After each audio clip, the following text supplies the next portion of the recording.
9 candidates from Alyansa para sa Bagong Pilipinas led the latest commission survey by social weather stations. Senator Bongo and Representative Erwin Tulfo tied for the top spot with 42% each, followed by Ben Tulfo and Tito Soto, both at 34%. Re-electionist Senators Lito Lapid and Bong Revilla secured 5th and 6th place, respectively. Senator Pia Cayetano and former Senator Ping Lacson tied in 7th to 8th place, while Senator Bato de la Rosa landed in 9th place. Television host Willie Revilla may ranked 10th, followed by Makati Mayor Abby Binay, former Senator Manny Pacquiao, and Las Piñas Representative Camille Villar, who all tied in 11th to 13th place.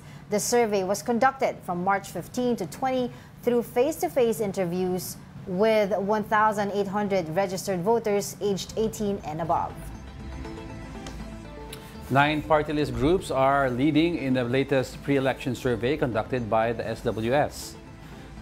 The March 2025 poll shows 4Ps on top with 10.44%. They are followed by Duterte Youth with 8.42% and ACT-CIS with 5.29%. Meantime, FPJ Panday Bayanihan dropped to 4th, while Ako Bicol climbed to 5th with 2.51% support. A total of 156 party lists are looking to secure congressional seats in the upcoming polls. Now, to provide more insights regarding these surveys, we have Professor Edmund Tayao, President and CEO of the Political Economic Elemental Researchers and Strategists, or PEERS, via Zoom. Hi, Prof. Thanks for joining us again. Hi, good morning. Thanks for having me. All right, Prof, let's start off now. Yung recent, of course, the recent arrest of former President Duterte. Based on these and nakikita mong sa survey, did it affect any movements aside from Senator Bongo, of course, of the other candidates of the Rodrigo Duterte slate? Well, at the least, no, if our reference would be the previous surveys, we were faring quite worse, no, before. At umakyat sila ngayon, no? If I'm not mistaken, they're on striking distance as far as the Magic 12 is concerned. But don't get the hopes too high, no? Kasi alam mo, sa history ng ating senatorial voting, if you are ranked 8 and above, that's a pretty shaky situation, no? And also for the information of your viewers, no, it's important to understand that at the least, no, since 2013, there is a tendency for surveys to no longer reflect the actual result. I meant 2013 because all of the exit polls, with the exception of one, the survey done by Radio Mindanao Network, no, placed Senator Grace Poe at the between 8th and 12th spot, no? But if you remember, that election had Senator Grace Poe as the #1 winning candidate, no? So ang layo, yes, no? Right. Just imagine how was this significant, no, the movement has been as far as 2013 is concerned. That's why I've always been insisting, although of course SWS always conducts its surveys face-to-face, I've always been advising, no, the public and practically anyone who looks at the survey to understand that the purpose of the survey is more to identify the areas where a candidate is lacking or is weak, and also identify the areas where a candidate is strong and find out the reasons why. And that the campaign should be adjusted accordingly. Yes, that's right, that's right. Hindi yun pwedeng maging reference na, nandun ako sa Magic 12, so sigurado na ako. That's right, that's no? right. Yun ang dapat nating tandaan. So, and we still have we still have more than a month, no, to think about who we are going to vote for. Prof, yung binanggit mo kasi the 8 is yung sa top 8, no, medyo shaky pa yan, yung sa 8. How will then this political machinery of the administration, let's face it, may epekto po yan, no? How will the machinery affect yung nasa top 12 in terms of movement at sino makakapasok? Do you see any admin candidates who are medyo shaky will get a lot of help from the machinery? Alam mo kasi at the end of the day, the machinery as far as the government is concerned is more only in terms of exposure, no? Kasi siyempre kapag nasa administrasyon ka, the wanted idea of a political machinery is more of the availability of resources, no? Yes. But I'm sure, of course, everyone will agree that it's not just the machinery that is important here.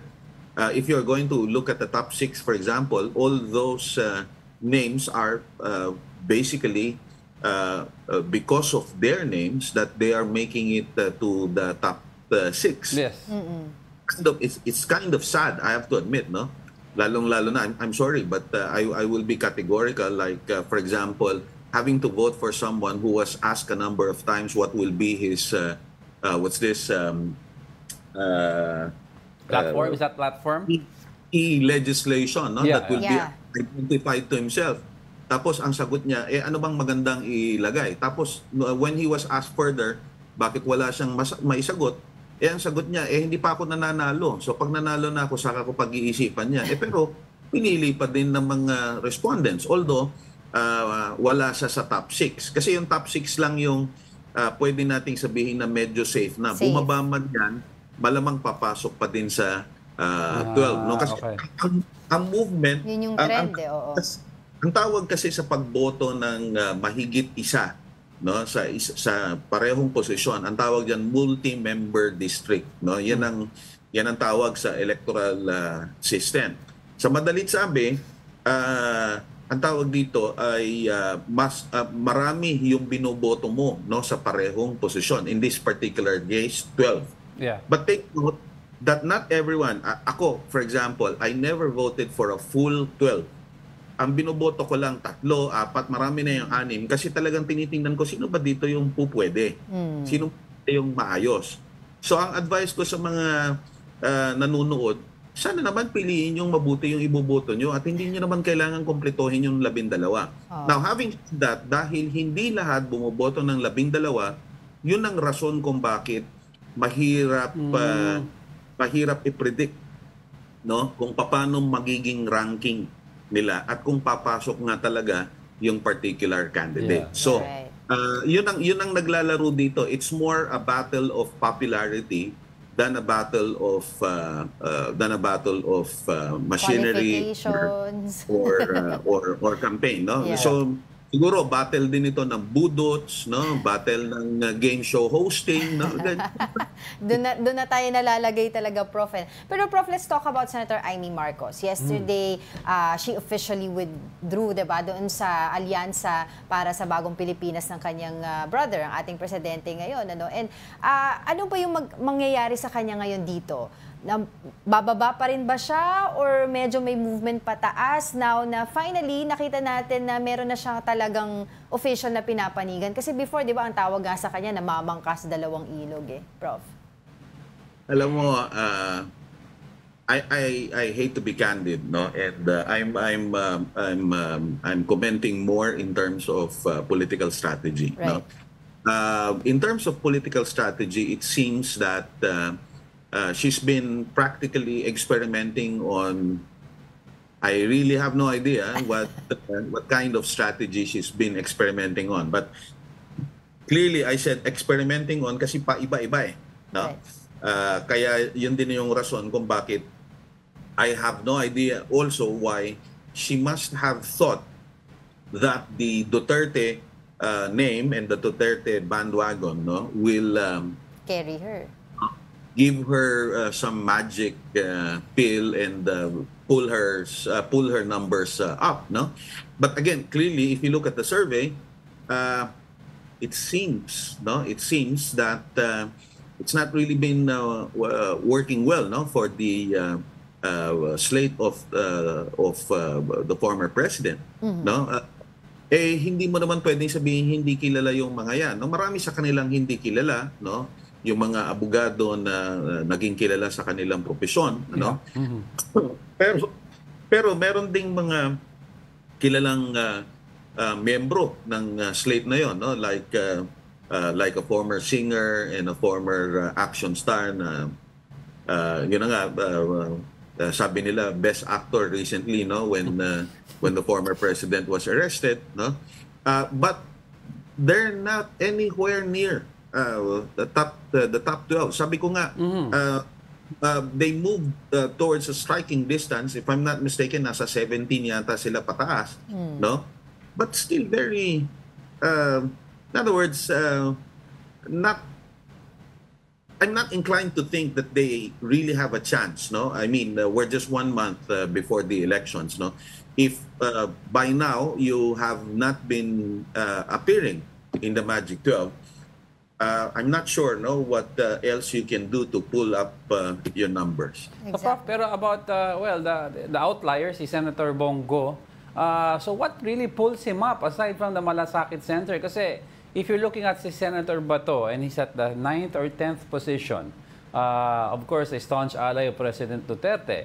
Now, if you Very put, vocal. let's hypothetically put the Malasakit component with Senator Bato. Do you see him climbing up to the same position that Senator Bongo would have? In the first place, no, unang-una, tandaan natin, wag nating kalimutan na yung pambansang photo bomber nga na sinasabi nila, doon naman nagsimula si Senator Bongo, no?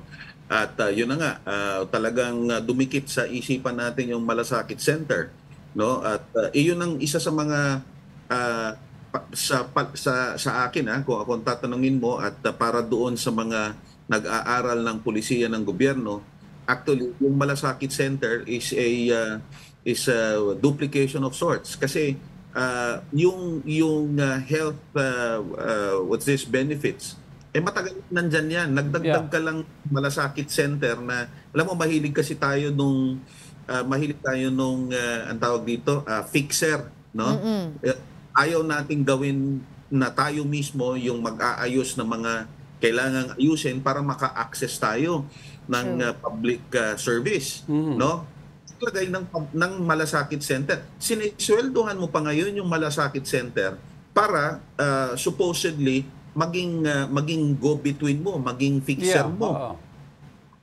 Pero dahil nga naging sikat yung Malasakit Center, dumikit yan kay Senator Bongo. But again, as I've said, it's not like it's only Malasakit Center that stuck, no, to his name. Even if, again, no, I have to emphasize, and I hope that the people, the voters especially, will really look closely, no, at the kind of policy, advocacies of many of those running for senators. Pwede lang sabihin na mabuti naman may policy advocacy kaysa yung walang policy advocacy, magbuduts lang ang katapat o kaya pangalan lang, no? Yeah. Pero Prof, do you think the people now are forgetting the difference between a senator, a legislator, and an executive function like a mayor or a president? Like, kasi feeling nila pag may dole-outs ka, magiging effective legislator ka. So, is that what's happening now? Kasi you mentioned number 10, si Willie Revillame, who's known for helping people physically, no, giving them money and assistance, and the Tulfo brothers likewise. Sila ang matataas. Alam mo, it's much worse than that, no? One of the easiest to see, no, is the dole-out dole-out mentality, okay? Lalo na, no, isipin mo na lang, may ayuda pa din tayo, tapos na yung pandemic. Naka 2 taon nang matatapos yung pandemic, pero may dole-out pa din tayo, no? Assuming, of course, that we're still in transition, I'm not exactly sure, no, what is the objective of this dole-out. And also, for the information of everyone, if you are going to look at the proceedings of the budget process, no, naging controversial yan. Pero actually, ang hindi ninyo nalalaman, ang nagdagdag po at nagtanggal ng budget sa ibang ahensya ng gobyerno at inilagay sa ayuda, hindi po sa House of Representatives, sa Senado po nangyari yan. So kaya Okay. doon mo makikita na yung Senado natin talagang hindi ko na maintindihan. Alam po ninyo, mga kababayan, sana naman bago kayo bumoto ng mga kilala lang ang pangalan at nakikita nyo lang sa TV, sana balikan din nyo yung Senado mga 15 years ago na meron kang Miriam Defensor Santiago, meron kang Jovito Salonga, meron kang Wigberto Tañada, no? Meron kang Ople at magagaling at talagang papakinggan mo ang bawat salitang humutawi sa bibig nila pag sila'y nagdedebate sa Senado. Ang nakikita natin sa Senado, hindi na no? So, bakit man pwedeng baguhin nyo pa yung mga pinipili ninyo? Prof, let's talk about Senator Bam Aquino and Kiko Pangilinan. Nakikita po natin dun sa trend, medyo paakit sila. Although, wala pa rin po sila sa top 13 or top 12. And both of them have been very quiet about what's happening right now. Ano po ba mangyayari sa kanila? Kung sila ba yung magsalita about what's happening right now, mas aangat pa sila or maigi ng ganito na lang sila? Alam mo, maganda yung tanong mong yan. It would have been best really, no, na kasi parang ang lumalabas tuloy dahil gusto talaga nilang manalo, walang pinagkaiba yan sa namamangka sa dalawang ilog, no? Na kumbaga parang sigurista ka, ayaw mo nang you don't want to make a stand anymore because you're afraid that it will hurt your campaign. Will rock the boat.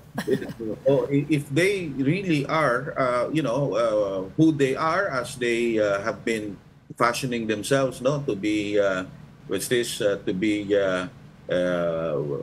vanguards of truth and good policies for the government, they should really stand up for it. No, especially for Senator Bam Aquino, no, take note mga kababayan. Dati yellow ang talagang ginagamit nilang kulay at talagang doon naman nakilala ang pangalang Aquino, no? So yung bang pagpapalit ng pink, ibig sabihin may ang tawag dito, merong equivalent na pagpapalit ng policy at political positions. Merong mang ganon, sana madinig po natin kung talagang merong ganong pagbabago. Katulad na nabanggit ninyo, sa totoo lang, kaya hindi din sila napag-uusapan, kasi nga, wala din naman tayong nadidinig na, kumbaga, words that will really stick to, or at the very least will whet the appetite of some voters to consider them. Prof, well, there has been talk since nawala na nga si Senator Amy at saka yung medyong lagi daw absent si Camille Villar sa admin slate that si Senator Kiko, former Senator Kiko Pangilinan and Senator Bam Aquino, there might be talks already to try to get them into the slate of the admin back slate ni PBBM. If and when, let's say, nag-usap sila, in their best interest for them to win, do you think it would be prudent to distance themselves or maybe try to get the voters from the Northern Bloc? Well, it's difficult to say now, no, how it will impact unless until such time that we actually see how they're going to do it. If they could just join the administration slate without explaining anything how they did it and without addressing the so-called elephant in the room, in the sense that, for ages we've known them to be on opposite poles, no, it's not going to help their campaign. But if the moment they join the administration slate and make an announcement that this is because of common stance on particular issues, 1, 2, 3, blah, blah, blah, no, that we're setting aside our personal political differences and so on, that might just work. Really? Pero although si Toby Tiangco, yung campaign manager nila, has already released a statement yesterday saying it's untrue daw yung mga rumors na lumalabas. And even Angat Buhay, sabi din nila hindi daw totoo yung naririnig natin na may talks between Aquino, Pangilinan, and the Alyansa. Yun ang sabi nila. Just to give context sa mga viewers natin. Kahit naman sabihin natin na meron o walang talks na nangyayari, alam mo sa politika, anything is possible eh. Yun nga magkakakampi, katulad niyan, magkapatid na at lahat, ano? Pero nagkaroon pa din ng hiwalayan, no? Although again, mahabang kwento yan, no? If we are going to put context as far as and history, no, as far as the sibling relationship is concerned, we would get a better picture, no, why it's not impossible that happened. No, so sa madalit sabi, the fact that that is possible, no, magkapatid na't lahat, anything is still possible. So kahit walang formal talks, no, and I'm inclined to think that if you look at the administration now and the members of the cabinet and so on and so forth, no, sabihin na natin hindi ganun kapopular ang presidente, no, but if we will be objective enough, we are still we can't really deny, no, that there's an effort to make a good mix, no, to say the least, a good mix of people working in government. In other words, a good mix of yellow, of green and red, orange, working. Yes. All right. So anyway, si Kiko daw has already denied it. But hypothetical lang naman ang tanong ko eh. I'd like to ask, Prof, there's been a lot of talk about confusion, especially sa loyalists, no, sa mga Northern Bloc from the KBL days of old, na sino ba talaga ang nagdadala ng Ferdinand Marcos Sr. brand? Is it PBBM or is it Senator Amy Marcos? Kasi ang tingin ng iba, si PBBM parang medyo is gearing towards similar policies to the late President Noynoy Aquino. Well, first and foremost, I'm not sure really whether the brand is still there. The name is still there, but we've seen this in practically most, if not all, political families and political names that we've seen. Iba na talaga yung branding or iba na yung political or policy tendencies ng mga bata no? We can't avoid ang problema kasi natin sa politika natin, talagang personalan ang politika natin, no? Hindi natin tinitingnan yung programa. At kung akong tatanungin, hindi naman imposible na kaya iba yung naging approach ni Noynoy sa nanay niya o iba yung approach ni BBM ngayon sa tatay niya. Kasi whether we like it or not, the times before have been significantly different from the times today. So whether we like it or not, it's not because of I'm my father's son, so I will continue what my father did and so on. Hindi. I mean, in the same manner, if we are going to actually compare the daughter, no, of former President Rodrigo Duterte, malayo, no? So hindi pareho, no? Hindi porke magkapangalan, ibig sabihin aasahan na natin na ganun din yung magiging estilo. Magkakaiba nga ng grupo yan eh. If you are going to look at the group of Vice President Inday Sara, iba din sa grupo ng kanyang tatay. No? So ganun But do you think it's a conscious effort, Prof, by the PR handlers of the President right now to steer clear from controversial issues that are tied to the late President Ferdinand Marcos? Because you see him also skirting away from controversial issues. For transparency purposes, no, I worked with the president when he was senator. No, I was one of the key consultants with the former UP NCPAG dean. No, and we've seen him work firsthand. And I have to say that the president, as much as possible, really focuses on a particular issue at hand. As far as handlers are concerned, as far as communications. And with this presenting the administration as a whole, no, is concerned, no, and these are of course the job of other people. I'm not exactly sure how conscious they've been doing it, no, but as far as the president is concerned, I'm quite sure that the way he's been handling issues is defined only by one yardstick, no, understanding what the issue is and figuring out how best to address it. Right. That's all. No, so he's not perfect, of course. I mean, our overall political setup is. That's why I don't call it system. It's just a setup because, alam mo, lahat ng tao-tao lang eh. No, kahit kapartido yan, wala naman tayong tunay na partido. Kaya nga, pagka may pangalan ka, may pera ka, wala kang magawa, paggising mo sa umaga, takbo kaya ako. Ganyan na nangyayari sa atin. So,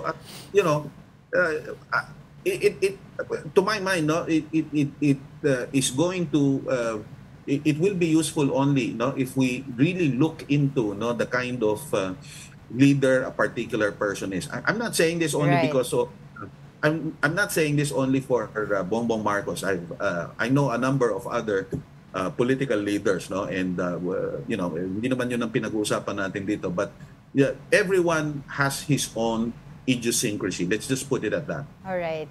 On that note, maraming salamat po sa inyong mga insights. Maganda yung mga napag-usapan natin today. Thank you so much for your time, Professor Edmond Tayo. Thank you po.